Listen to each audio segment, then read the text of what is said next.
নমস্কাৰ, মই কৌশিক বৰাই আপোনালোক সকলোলৈকে স্বাগতম জনাইছোঁ। স্ক্ৰীনত দেখি আছে এয়া গুড় পানীত মিলাই থকা হৈছে। আজি আমি কেনেকৈ চাইলেজ নহয়, আচলতে এইটো ইউৰিয়াৰ ট্ৰেডেড বুলি কোৱা হয়। ইউৰিয়া উপকৰণ কেনেকৈ বনাব পাৰি গৰুক খুৱাবৰ বাবে, ৰাসায়নিক বিক্ৰিয়া কৰি ইউৰিয়াৰ পৰা কেনেকৈ আমি খেৰ আৰু ইউৰিয়া দি এটি ৰাসায়নিকভাৱে বিক্ৰিয়া ঘটাই এটি উপকৰণ বনোৱা হয়, এইটো চাই লওক। প্ৰথম আমি পানীত গুড়খিনি গুলি ল'লোঁ। এয়া দেখিছে, গুড়খিনি গুলি লোৱাৰ পিছত ইউৰিয়াখিনিও লগত গুলি লোৱা হ'ল। গুলি লোৱাৰ পিছত এয়া দেখিছে ছটিয়াই থকা হৈছে। খেৰখিনি দি ওপৰত পানী ছটিয়াই থকা হৈছে, দেখিছে। ইউৰিয়া আৰু গুড়ৰ পানী ভালদৰে মিলাই লোৱা হ'ল। সেয়া টিঙত আমি আজি 25 কেজি খেৰ জুখি লোৱা হৈছে।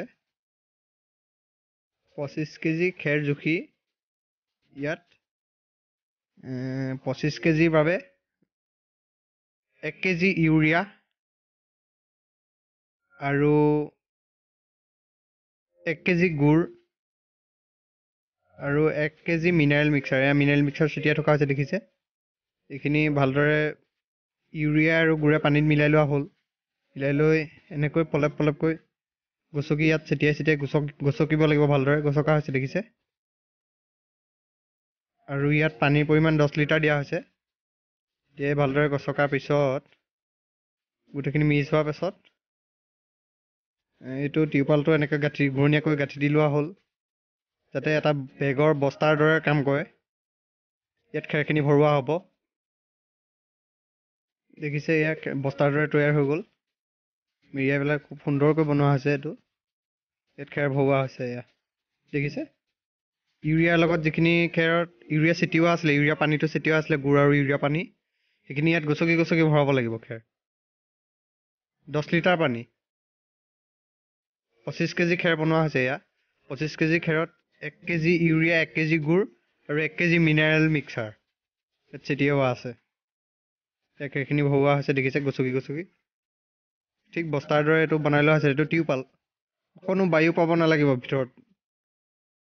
যেতিয়া বন্ধা হ'ব নহয়, পেক কৰা হ'ব, ইয়াত যাতে বায়ু নোসোমায়।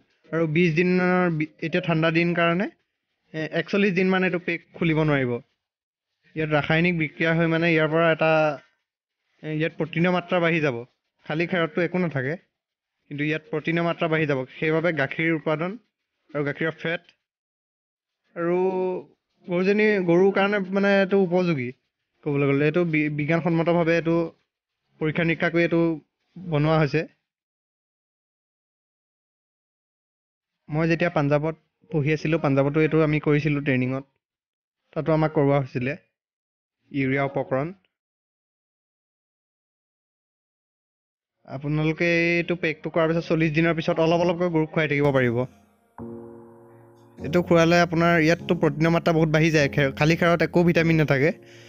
যেতিয়া এইটো 40 দিন পেকত থাকি যাব, তাৰপিছত অলপকৈ খুলি পেকটো খুলি লৈ সদায় ধৰি লওক 1 কেজিকৈ খুৱাই। যেনিবা এতিয়াতো চাপৰৰ কেজি ধৰি লওক 30 টকা।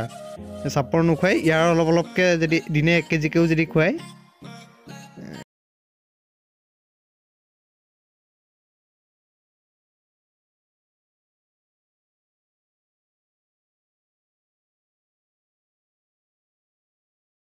এইটো বনাই এনেকৈ আপুনি যদি সৰহকৈ কৰোঁ বুলি ভাবে সৰহকৈ কৰিব পাৰিব। ইমান কষ্টৰ কাম নহয় এইটো। সেইমতে 1 কুইণ্টেল যদি খেৰ কৰে, তেতিয়া 1 কুইণ্টেলৰ কাৰণে 4 কেজি ইউৰিয়া, 4 কেজি গুড় আৰু 1 কেজি মিনাৰেল মিক্সাৰ 1 কেজি দিব পাৰিব। এয়া প্ৰায় এইটো বনোৱা ইউৰিয়া উপকৰণ বনোৱা হৈ গৈছে, দেখিছে। এতিয়া টানকৈ গাঁঠিটো দিব লাগিব, যাতে বায়ু সোমাব নোৱাৰে বাহিৰৰ পৰা, দেখিছে।